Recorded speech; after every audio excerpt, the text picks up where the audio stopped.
ഇനി ചില നിമിഷങ്ങൾക്കുള്ളിൽ നാഗമാണിക്യം നമ്മുടേതായി തീരും. ആ നാഗശക്തി നമുക്ക് സ്വന്തമായി തീരും. നമ്മൾ ആഗ്രഹിച്ചതെല്ലാം നമ്മുടേതായി മാറും. നമ്മൾ മരണത്തെ ജയിച്ചവരായി മാറും. അതേ ദാക്ഷായണി, ഞാൻ ആഗ്രഹിച്ചവനെ എനിക്ക് സ്വന്തമാവാൻ പോകുന്നു. അങ്ങനെ എന്റെ ശാപത്തിൽ നിന്നും എനിക്ക് മോചിതയാകാം.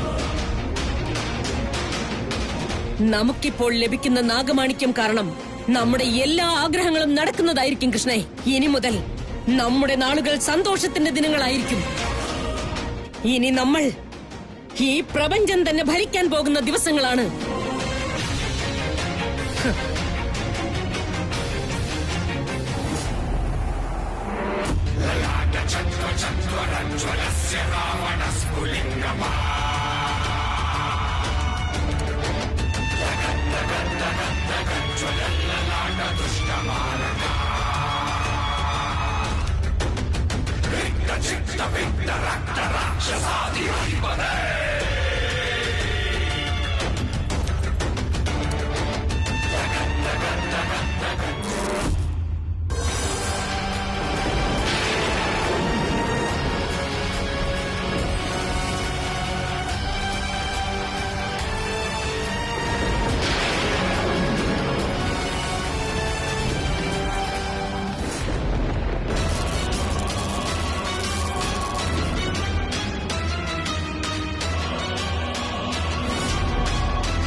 ആരാ നീ?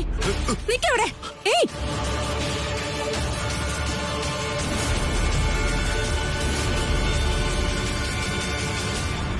ദാക്ഷായണി, അവിടെ എന്താണ് സംഭവിക്കുന്നത് നമ്മൾ എങ്ങനെയാണ് അറിയുന്നത്?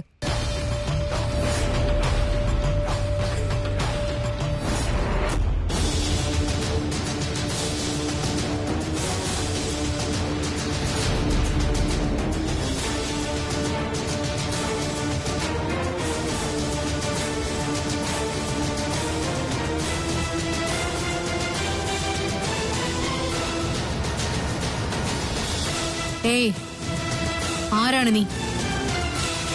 നീ ആരാണെന്ന് ചോദിച്ചത് എന്തിനാ ഇങ്ങോട്ട് വന്നത്? സത്യം പറയാൻ പാടില്ലെന്ന് ആജ്ഞയുണ്ട്. സത്യം പറയണമെന്ന് ഇപ്പൊ ഞാൻ നിന്നോട് ആജ്ഞാപിക്കാണ്.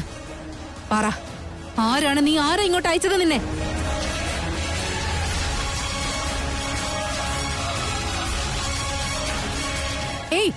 നിൽക്ക്.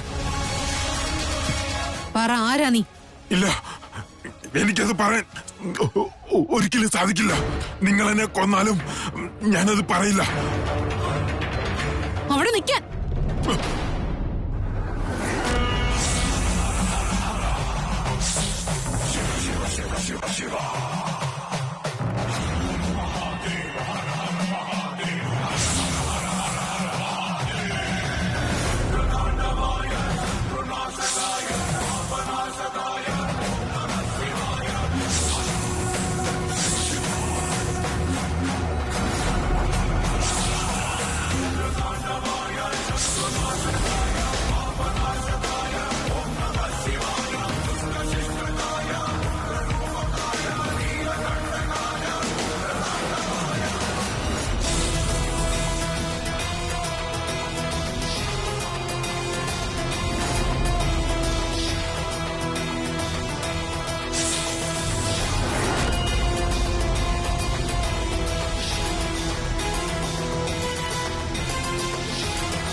ഇവൻ എന്തിനാ ഇതെടുക്കാൻ ശ്രമിച്ചത്?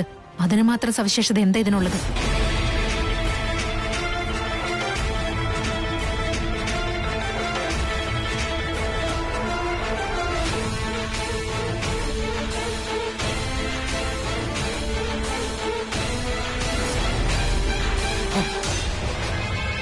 കൃഷ്ണേ, കുന്ദ്രാസുരൻ മരിച്ചിരിക്കുന്നു. അങ്ങനെയാണെങ്കിൽ അവൻ കൊണ്ടുവരാൻ ശ്രമിച്ചത് നാഗമാണിക്യം തന്നെയായിരിക്കുമോ? അറിയില്ല കൃഷ്ണേ. എങ്ങനെയെങ്കിലും നമ്മൾ അത് കൈക്കലാക്കാൻ ശ്രമിക്കണം.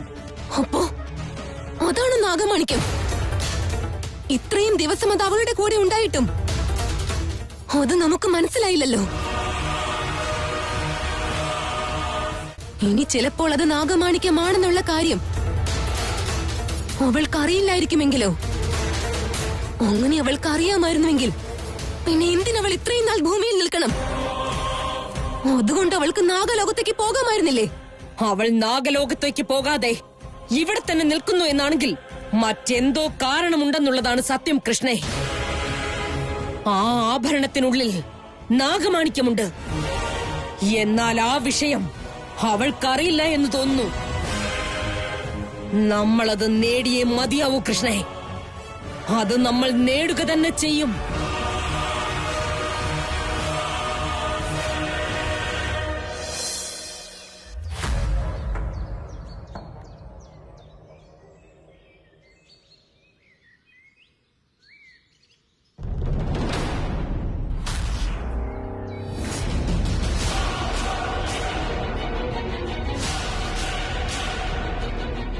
ഇതാരിത്?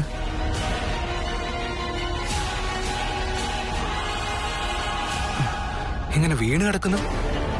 ഹലോ മിസ്റ്റർ, ഹലോ, എണീക്കൂ. Excuse me.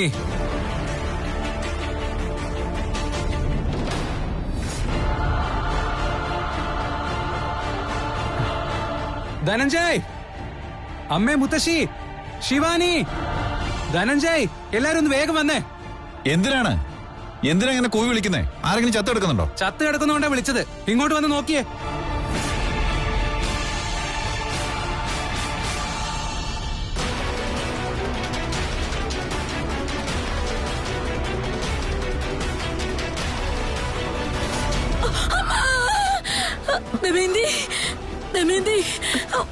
അമ്മേ,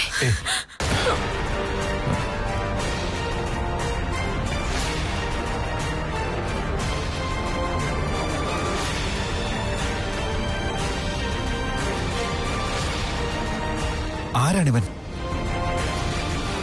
നിങ്ങൾ ആരെങ്കിലും ഇവനെ കണ്ടിട്ടുണ്ടോ?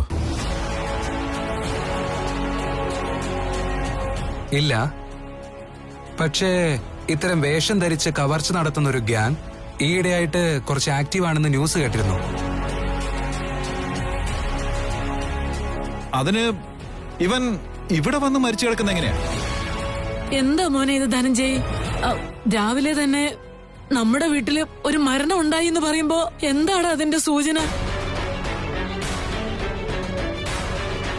മുത്തശ്ശി, പേടിക്കാതിരിക്കൂ. ഞാനിപ്പോ തന്നെ പോലീസിനെ വിളിക്കാം. ഫോറൻസിക് ടീമും കൂടെ അവരുടെ കൂടെ വരും. അവരെല്ലാവരും എന്ന് അന്വേഷിക്കട്ടെ. ടെൻഷൻ ആവട്ടെ മുത്തശ്ശി.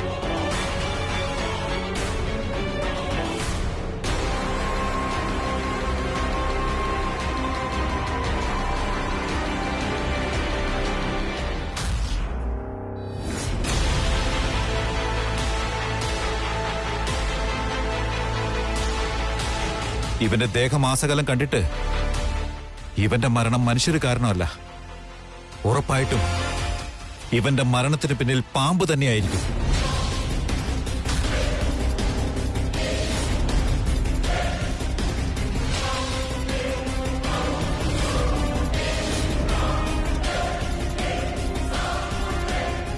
ഇവനെ കൊന്നുകളഞ്ഞത് ഞാനാണെന്നുള്ളത് ഇവർക്ക് മനസ്സിലായോ?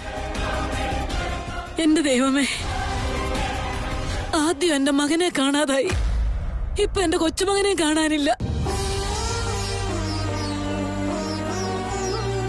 എന്താ ദമയന്തി ഇത്? ഇതൊരു ദുസൂചനയാണല്ലോ. ദമയന്തി, ഞാനിനി എന്തൊക്കെ കാണേണ്ടി വരും, എന്തൊക്കെ കാണേണ്ടി വരും.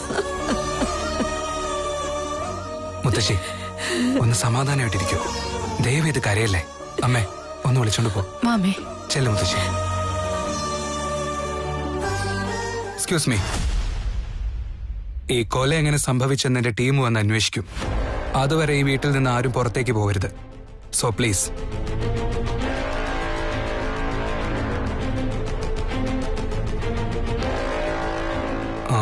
ഹലോ ശിവാനന്ദ്.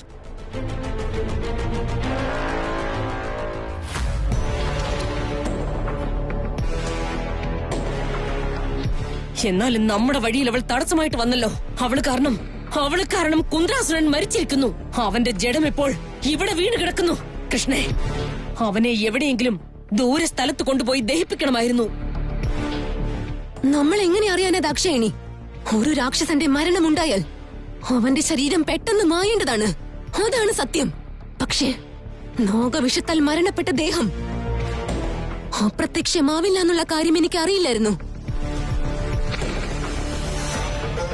എന്താണ് ചെയ്യേണ്ടത്? കുന്ദ്രാസുരന്റെ മരണത്തെപ്പറ്റി ഈ വീട്ടിലുള്ളവർക്ക് സംശയങ്ങൾ തോന്നും. ഈ വീട്ടിലുള്ളവരുടെ സംശയങ്ങൾ അത് നമ്മുടെ നേരെ തന്നെ ആയിരിക്കും. ആർക്ക് സംശയം തോന്നിയാലും നമുക്ക് എന്താണ് ദാക്ഷായണി? നമുക്കൊന്നും അറിയില്ലാത്ത രീതിയിൽ അഭിനയിക്കാം. അങ്ങനെയാണെങ്കിൽ ആർക്കും ഒന്നും മനസ്സിലാകില്ല. പക്ഷെ ഞാൻ അറിഞ്ഞു കഴിഞ്ഞല്ലോ.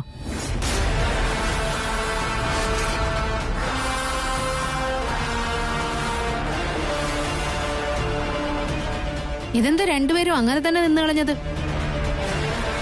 എനിക്കെല്ലാം മനസ്സിലായി കഴിഞ്ഞു. നിങ്ങൾ രണ്ടുപേരും ഈ വീട്ടിലേക്ക് ബന്ധുക്കളായിട്ട് വന്നവരല്ല, ശത്രുക്കളായിട്ട് വന്നവരാണെന്ന് എനിക്ക് മനസ്സിലായി. നിങ്ങൾ രണ്ടുപേരും വാമാചാരം ചെയ്യുന്നവരാണ്, മന്ത്രവാദം ചെയ്യുന്നവര്.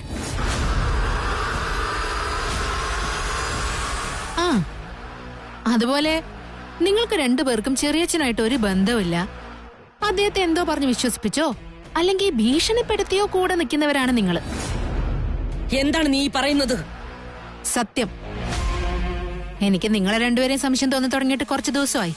ആ സംശയം ഒന്ന് മാറ്റാൻ വേണ്ടിയിട്ടാണ് ഇന്നലെ രാത്രി നിങ്ങൾ പോയപ്പോ നിങ്ങളുടെ പുറകെ ഞാൻ വന്നത്.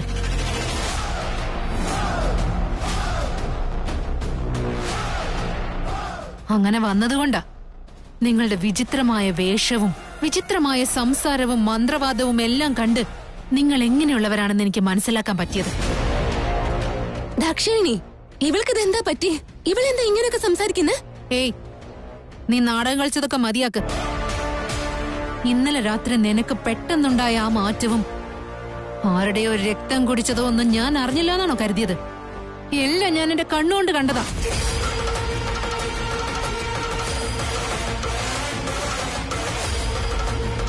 കുറച്ചു നാളുകൾക്ക് മുന്നേ ഞാൻ കിടക്കാറുള്ള റൂമിലേക്ക് ഒരു ദിവസം നീ വന്നിട്ട് എന്റെ ശരീരത്തിൽ നിന്നും രക്തം ഊറ്റിക്കുടിക്കാൻ ശ്രമിച്ചത് നീ മറന്നുപോയോ? സത്യം പറഞ്ഞോ, ആരാ നിങ്ങൾ? എന്താ നിങ്ങളുടെ ഉദ്ദേശം എന്ന് പറയാൻ ഉദ്ദേശമില്ലെങ്കിലേ വീട്ടിലെ എല്ലാവരുടെയും മുന്നിൽ വെച്ച് നിങ്ങൾ രണ്ടുപേരും വാമാചാരം ചെയ്യുന്ന ദുർമന്ത്രവാദികളാണെന്ന് പറയും ഞാൻ.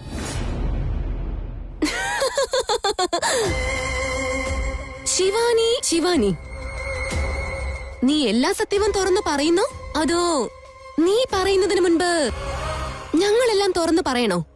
അതെന്താണെന്നല്ലേ? ഈ ശിവാനി ഈ ലോകത്തുള്ളവളല്ല, നാഗലോകത്തുള്ള നാഗറാണിയാണെന്ന്.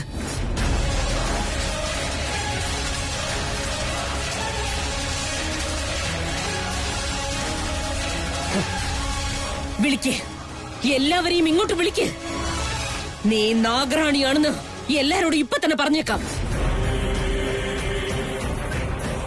അതിന് ഞാൻ അവസരം തരില്ല. എന്നെ കുറിച്ച് നിങ്ങൾക്ക് രണ്ടുപേർക്കും ഒന്നും അറിയില്ല. എനിക്ക് വെറും നിമിഷങ്ങൾ മാത്രം മതി നിങ്ങളെ രണ്ടുപേരെയും ഇല്ലാതാക്കാൻ. നിങ്ങൾ ഇങ്ങോട്ടേക്ക് പറഞ്ഞേച്ച ആ രാക്ഷസനില്ലേ, അവൻ എന്റെ കൈകൊണ്ടാണ് നിമിഷ നേരത്തിനുള്ളിൽ ഇവിടെ മരിച്ചു വീണത്. അതുകൊണ്ട് തന്നെ നിങ്ങൾ രണ്ടുപേരെയും കൊന്നുകളയുന്നതേ എന്നെ സംബന്ധിച്ച് വലിയൊരു കാര്യമേ അല്ല.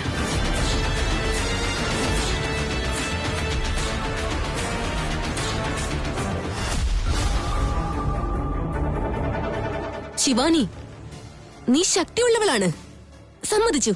പക്ഷേ നിന്റെ ശക്തി കൊണ്ട് ഞങ്ങളെ ഒന്നും ചെയ്യാൻ സാധിക്കില്ല. കാരണം ഞങ്ങളെ കൊന്നുകളഞ്ഞാൽ നിന്റെ ഭർത്താവ് ബാക്കിയുണ്ടാകൂ.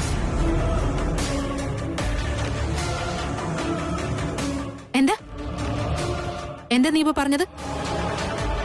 എന്റെ തൃശ്ശൂൽ എവിടെയാ ഉള്ളത്? നിന്റെ ഭർത്താവ് ഞങ്ങളുടെ ബന്ധനത്തിലാണുള്ളത്. നീ കാരണം ഞങ്ങൾക്ക് എന്തെങ്കിലും പ്രശ്നമുണ്ടായാൽ ആ ക്ഷണം തന്നെ അവൻ മരണപ്പെട്ടിരിക്കും.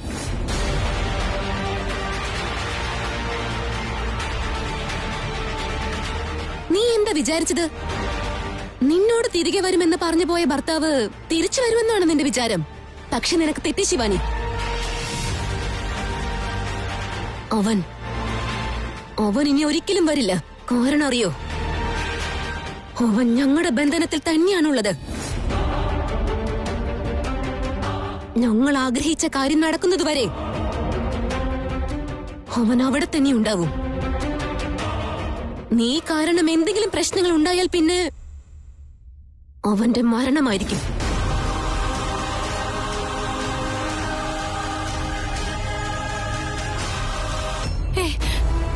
തൃശ്ശൂൽ എവിടെയുള്ളത്?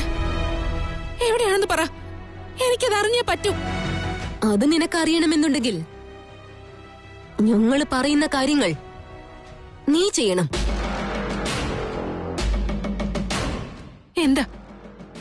എന്താ ഞാൻ ചെയ്യേണ്ടത്? ഞങ്ങൾക്ക് നാഗമാണിക്യം വേണം. അത് നീ ഞങ്ങളുടെ കയ്യിൽ ഏൽപ്പിച്ചാൽ നിനക്ക് നിന്റെ ഭർത്താവിനെ കിട്ടും. ഇല്ലെങ്കിൽ നിന്റെ ഭർത്താവ് കൈലാസത്തിലേക്ക് എത്തും.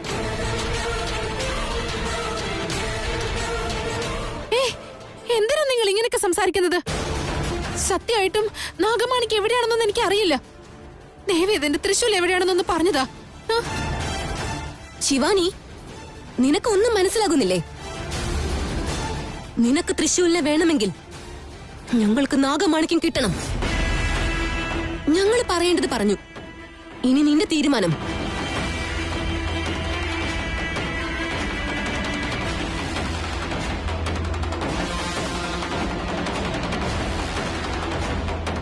കൃഷ്ണേ,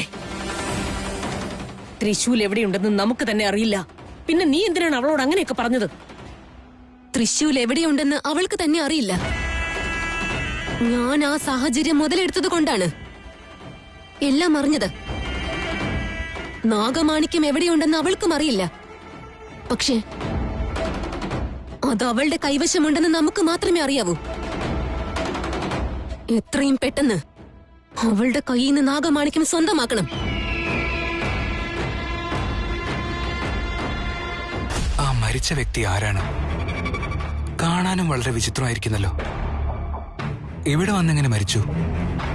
ഇനി ആരെങ്കിലും മീറ്റ് ചെയ്യാൻ വന്നതായിരിക്കുമോ അയാൾ? അതോ ഇനി ആരെങ്കിലും ശല്യപ്പെടുത്താൻ വന്നതായിരിക്കുമോ? എല്ലായിടത്തും പാമ്പിന്റെ കൊത്തിയ പാടുകളുണ്ട്. അവന്റെ മരണം എങ്ങാനും പാമ്പ് കടിയേറ്റിട്ടായിരിക്കുമോ?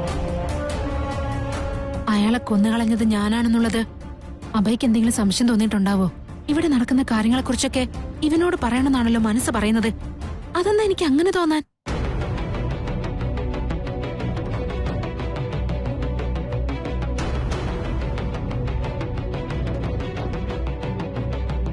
എന്താണ് ശിവാനി മാഡം ഇങ്ങനെ നോക്കുന്നത്?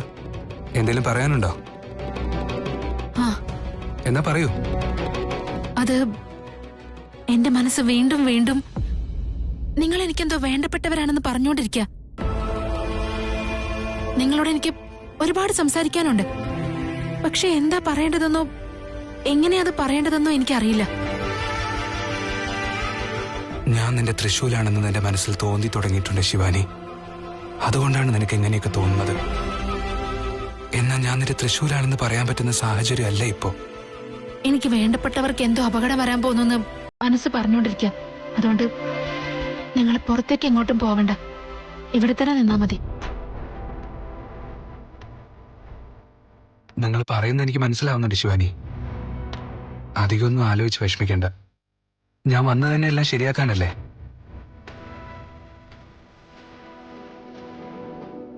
നിങ്ങളെ കണ്ടിട്ട് വേറെ എന്തോ ഒരു കാര്യം കൂടി പറയാൻ വന്നതാണ് തോന്നുന്നു. എന്താ അത്?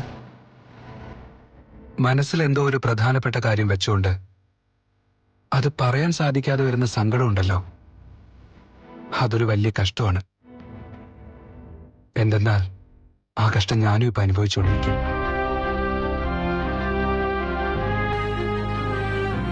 എന്തോ പറയാനുണ്ടെന്ന് പറഞ്ഞല്ലോ, പറയൂ. അത് ഇവിടെ രാവിലെ മരിച്ചു കിടന്നില്ലേ, അവൻ ഇന്നലെ രാത്രിയാ വീടിനകത്തേക്ക് വന്നത്.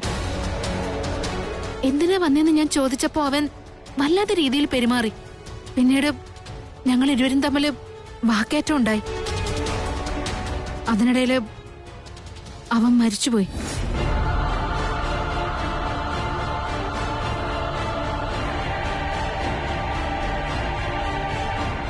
ശിവാനി, നീ എന്തൊക്കെയാ പറയുന്നേ? What you mean? കൊല്ലണമെന്ന് ഞാൻ വിചാരിച്ചിട്ടില്ല. പക്ഷെ